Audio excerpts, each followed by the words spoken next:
Good afternoon. We will get started here in just a moment.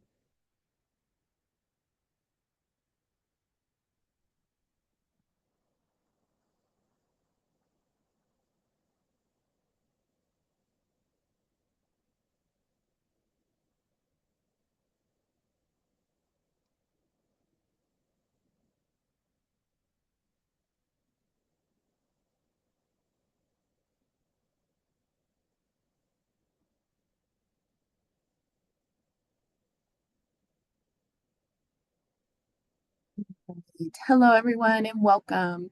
Thank you so much for joining us today for the TD SYNNEX Public Sector Spotlight Series. We're thrilled to have you with us as we dive into an exciting and impactful topic, unlocking new opportunities in public safety with TD SYNNEX. We're honored to have with us Christian Ross, our Public Safety Program Manager here at TD SYNNEX. Christian brings a wealth of knowledge and experience to the table, and we're excited for you to hear from him today. So without further ado, Christian, take it away. Thanks, Felicia. Just checking that the slides look good as I get ready to change them. They look great. Okay. So, hey, everybody. My name is Christian Ross. I used to be a homicide detective in Columbia, South Carolina. I was there for 11 years, did every kind of investigations that there were: burglaries, property crimes, robberies, homicides, metal theft, all that good stuff. Um, I came to TD SYNNEX 7 years ago, and now I lead the public safety verticals. So anything that has to do with police, fire, EMS, courts, jails, that is my wheelhouse, and that's where I go. So uh, this webinar is intended to be for vendors that want to expand into or scale up into the channel and out across the country. And that is the goal here. So I'm going to go over some of the basics as we go. So TD SYNNEX is an absolutely ginormous operation. We are proud to claim that we are the largest technology distributor on planet Earth by a long shot. So we have lots of products and solutions, and I don't know if we're exactly number 60 now. We may be 62 or 3 on the Fortune 100 list, but we do 60 to 70 billion dollars a year. So we like to be the 60 billion pound gorilla in the room when you're trying to talk and do sales. We want to make those things happen for you. We have a lot of people in this organization. So in my experience, when a new technology comes out, you generally have somebody who has just focused on building a product. And so they may not know everything about the channel or anything about the channel.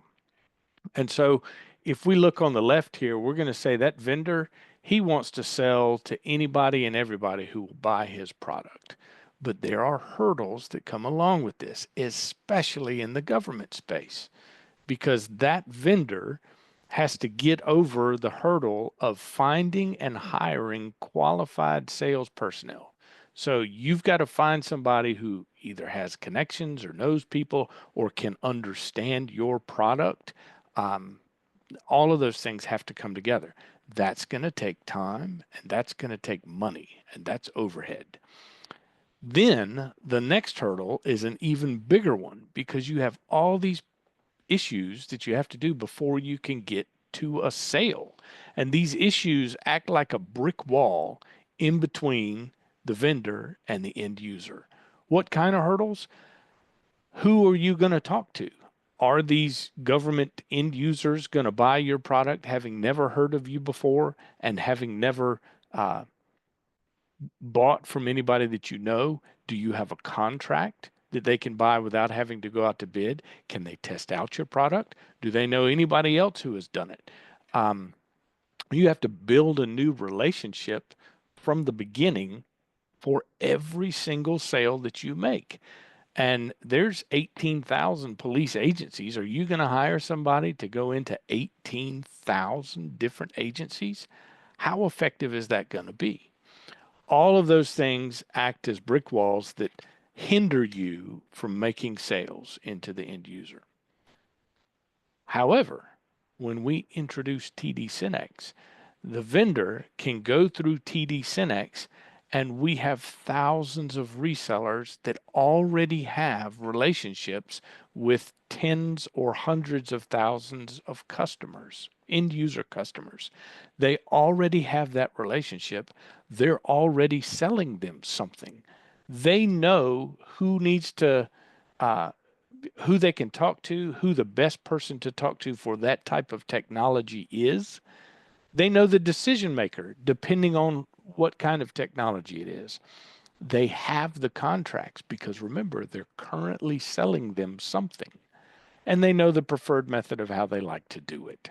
So instead of being a brick wall, all those things become easier and all roads lead to the sale to the end user. That is the strategy that we want to go for, using resellers that are already selling to sell this new awesome product. Okay. I want you to think about that because the resellers are the key to this. The resellers and their relationships are the absolute key. We're going to talk about some of those things that will hinder those relationships in just a minute, but this is the model we want to go for. Now, we're going to talk a little bit about uh, the pillars that go into public safety. This does not have to be a police car. This could be a fire truck. This could be an ambulance. If you really want to go for everything, this could be an Army tank or an Air Force jet or a bus or anything. The idea is you have an office that is mobile and you never need to go back to your actual office, because if you have to go back to the office, you are losing time and money. I give the example of, when I was a cop, if you could take the police report in the vehicle and type it out right there before you go to your next call, you saved all the time in the world. If you just kind of wrote down things and had to go back to the office to take your notes and type in those police reports, if a call came out that was in your area, now it's going to take you 10 extra minutes to get back to that call. And that is a bad thing. So you can actually make uh, a, a big difference in a city councilman or a county councilman's district by having these uh, mobile wheels or mobile offices on wheels, um, because you can reduce call time, the time to arrival on a hot call. And that is a measurable result that city councilman, county councilman can run for election on. I reduced uh, time for police response or fire response. So, first thing you're going to need to have in the car is connectivity. You're going to have some type of mobile router in there. It needs to be secure. It needs to be, it needs to always be connected, and you need to have it running.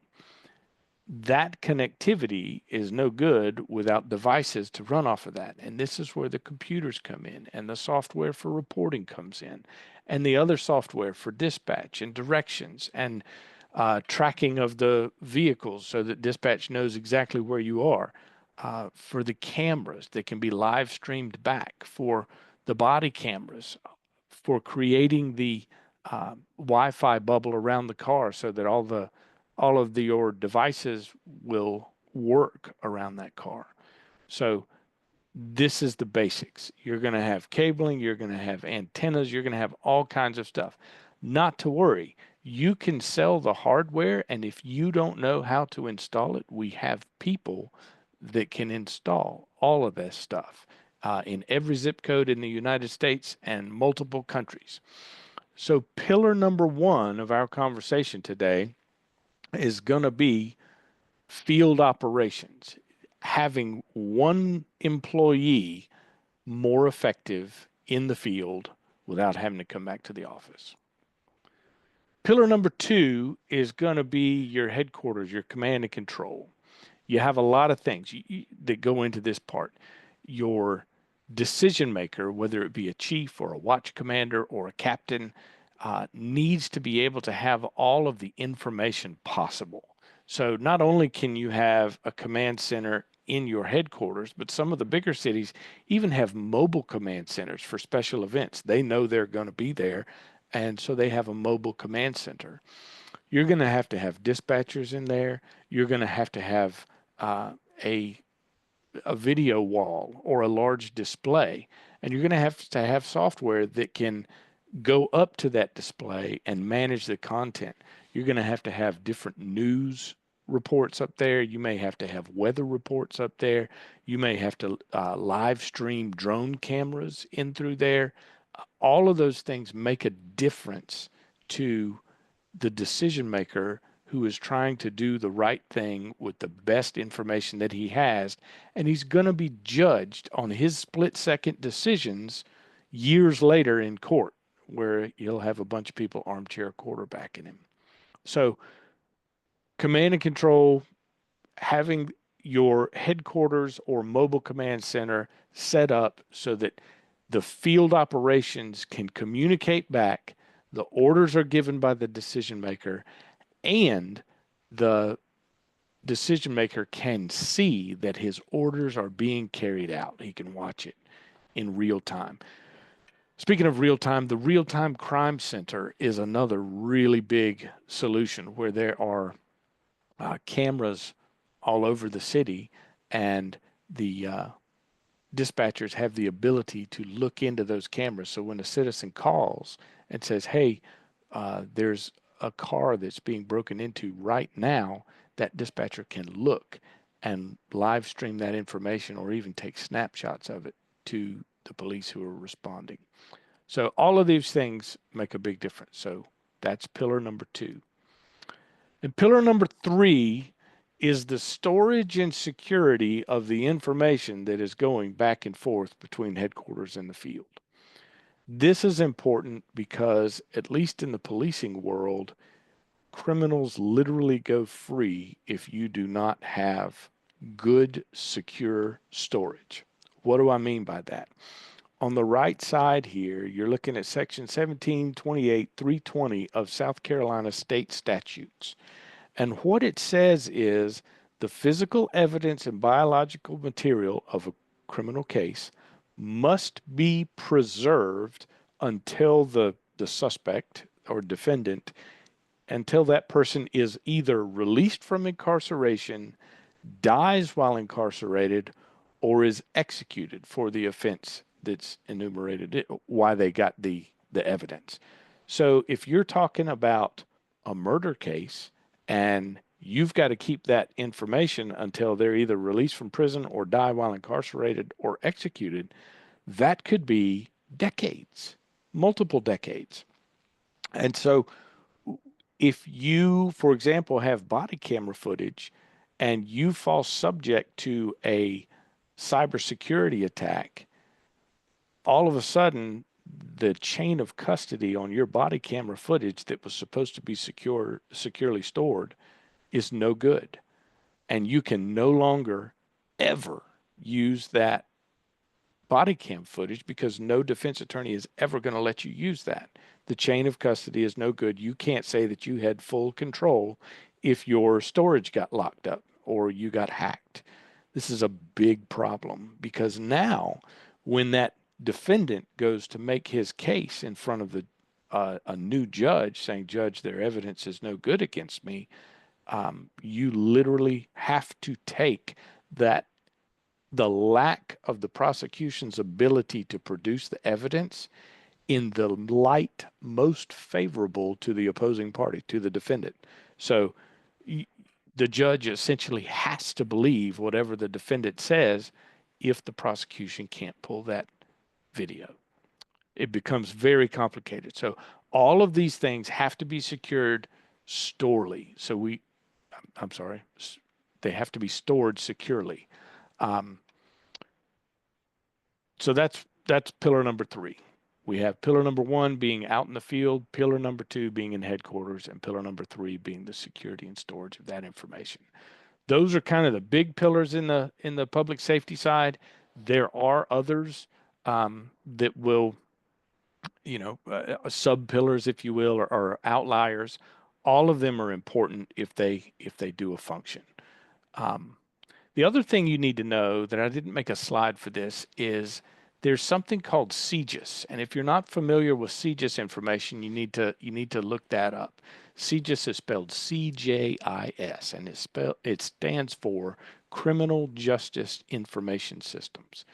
When you have a public safety agency who is running driver's licenses and social security numbers and birth dates and all this personally identifiable information, um, you have to secure that information. And it's being emailed, it's being stored, it's being over the radio, it's going everywhere. So your technology, if it's going to be used in a public safety environment, is going to have to be what they call CJIS compliant.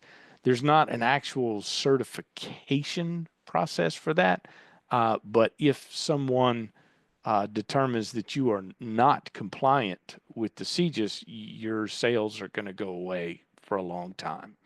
Um, CJIS is comparable to like HIPAA laws for uh, healthcare stuff. So think of CJIS as HIPAA for public safety. So now we're going to go back to focus on these resellers and how can we get noticed in the channel. Um, the first one, and perhaps the best one, which coincidentally is usually the most expensive one, is marketing. And we have on this left side both marketing and our events that are run by marketing.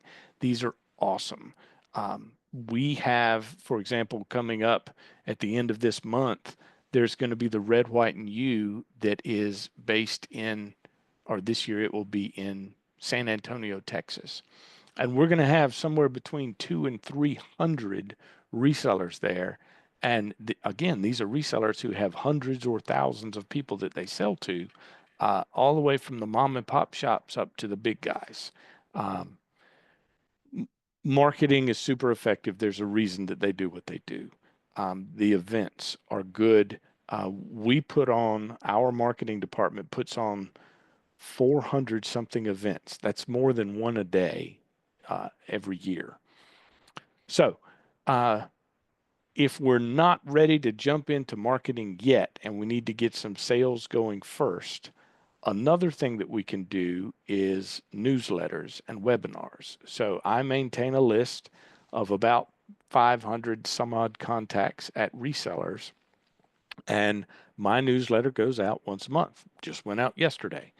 Goes out on or about the 15th of the month.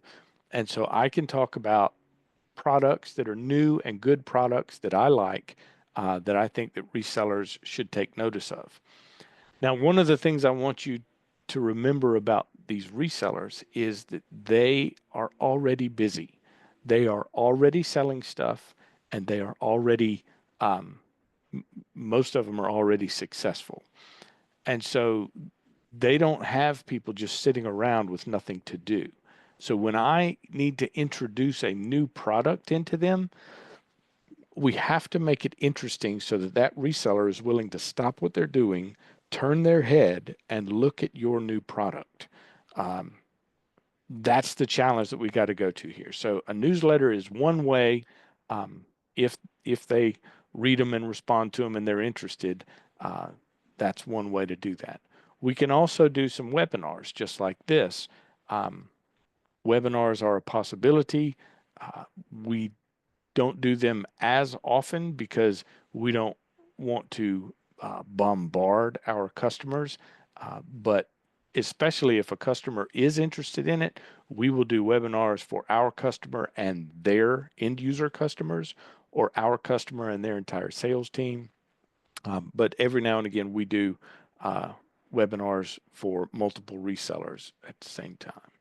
And then over here on the right side, one of the ways that is most effective is by doing leads.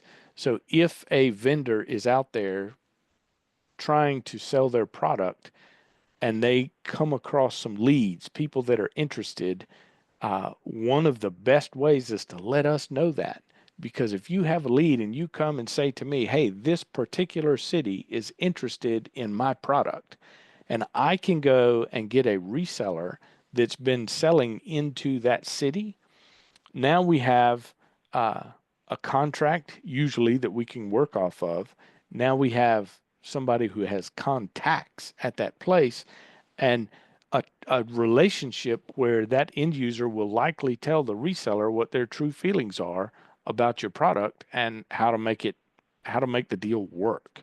So that is the absolute best way to get a reseller to stop what they're doing and turn their head. Hey, I have a lead. I want to work with a good, reliable reseller who knows how to do this. Um, and if that reseller has a good experience in working with you, then more than likely they're going to tell all their other customers about it too and make it come up. That is the principle of giving us the leads. If you don't have leads and you're out there trying to develop business, we can also do introductions that don't have to have those leads. If you have a target city, even if you don't have a lead there, we can often find out a reseller that sells into that end user, even if it's only a like a wish list for you or a target customer. And oftentimes the reseller will ask first, is there a lead there? Is this an active opportunity? Or, they also like to just be supported. If the reseller is going into a new customer, you can go with them. And, if they can get you a meeting there and make that happen, they are definitely useful in uh, facilitating those meetings. So those are some of the better ways to get noticed in the channel. So some of the things that you need to think about from a reseller's perspective. All right. That reseller may or may not be holding a government contract. So if this is a state and local government thing, then we're usually talking about, TD SYNNEX holds contracts, and just by virtue of being on our line card, your resellers can offer those products on the contracts for you. We can also offer financing. So if you're a reseller and whatever it is, hardware, software, subscriptions, a combination of all of them are going to cost a little bit more than you think that the end user is ready to go for right now. We have TD SYNNEX Capital and we can internally finance those deals. One of the bonuses for that is we can finance them and the financing is covered under a contract because everything on our line card is covered under our what they call the catalog contracts. And so we can even finance it on a contract. It's not an outside thing. And, the grants have recently become a big unknown because many of the grants for funding things other than the government have been paused by the current administration. Even some of the educational ones, if they didn't do what this administration said, their funding got cut. So grants can be a double-edged sword. They can be super useful, and they can also, when they stop, they can take a lot of business with them.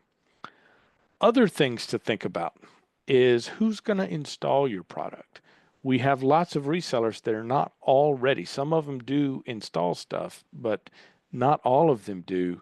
Who's going to install that? We have a team that can do installations of anything, anywhere. And even if they have to go get certified by you, we can make that happen. One of the things that's going to be a deal stopper is if resellers find out that vendors are also selling direct. They feel like they're in competition with the house, if you will. And many of the resellers have tried to do that before and have been at the last minute cut out of the deal, and the deal goes direct. And there's not a faster way to get a worse reputation. And many resellers, if they find out you ever sell direct, just won't ever deal with you because they don't want to take that risk. Many of them have been burned. So how does that one of the first things that they ask is there a deal registration? This is something that you should consider. So when a reseller approaches a end user about your product and they have a connection there, there needs to be a way for the reseller to come to you and say, hey, I'm working on this deal. It's in my pipeline. You know, this is something I did, and that's a deal registration. Um, Many vendors will offer them somewhat of a discount for doing that. You know, it's not something that came out in an RFP. It's not something that's known on the street. This is something that's being done by a good reseller with a good relationship with a customer. So they often get a little bit of a discount for that, so that if other resellers hear about the deal, when they come and try and do the same thing, the first reseller that put your product forth gets the discount, so they're quote unquote price protected. Um, Things to think about there. The other thing is going to be maintenance and support. You know, who's going to do that maintenance, or who's going to take your support? Some of the resellers can do that. TD SYNNEX can do some of it. Do you want to do it yourself? That needs to be clear. And the last thing that I'm going to talk about today is the way that resellers feel about marketing collateral and websites. So if you want a reseller to put your collateral out there, to put your one pagers and slicks and battle cards and all that stuff out there to their customers, there needs to be a space on that collateral for them to put their name and contact information. Because what happens a lot is the reseller will go with the vendor's information and hand them the card, and it sits on some chief's desk for 6 months or a year or 2 or 3. And when that chief finally cleans off his desk and sees that flyer or that one pager, he remembers, oh yeah, that was a good idea. Who was it that brought me that? And he needs to look on the collateral. If he doesn't remember which reseller that was, and he calls the vendor's number that's on that collateral, the reseller inadvertently gets left out. And they don't love that. So they won't put out your marketing material unless there is not only not your contact information, but room for there to put theirs, room for them to put their contact information. Uh, Similar thing with your website. If a reseller is interested in looking at your product and they want to talk to their customers about it, but they go on your website and there's a buy it now button for whatever it is you're selling. And so their end user, even if it's at a slightly higher price, if that end user can go on your website and just click to buy it now, there's no purpose in that reseller promoting your product, because the moment they send it to that website, a lot of these end users feel like they are getting a better deal if they buy it directly from the vendor. However, that's not always true. And a lot of times these vendors put their maximum MSRP price on there. But the reseller feels like they're in competition with the house. So if there's, buy it now pricing right there, or even pricing, they need to be able to talk to the reseller for pricing. If there are those things on your website, the resellers likely will not. They'll be nice to you about it, but they're not going to sell your product and they're not going to be serious about it. So with those things in mind, it is absolutely possible for you to jump into this channel, make it work, and garner the interest of these resellers to expand your business and increase your sales. And that is all I have. Felicia?